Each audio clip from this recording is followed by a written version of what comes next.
இன்னைக்கு இடையே நாட்குள்ள உன் கதையை முடிச்சிடுறேன். யாருக்கிட்ட என்ன பேசிட்டு தெரியுமா? தெரியும்பா. ஒரு அயோத்தி கிட்ட உண்மை பேசிட்டு இருக்கேன். சின்ன புள்ள. அப்ப மாணிக் பாஷா, நீ இந்த தொழிலுக்கு புதுசு, குழந்தை.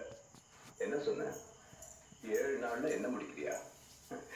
என்ன 7 செகண்டுக்குள்ள உன்னை நான் முடிக்கிறேன். புரியலையா? கொஞ்சம் பாரு.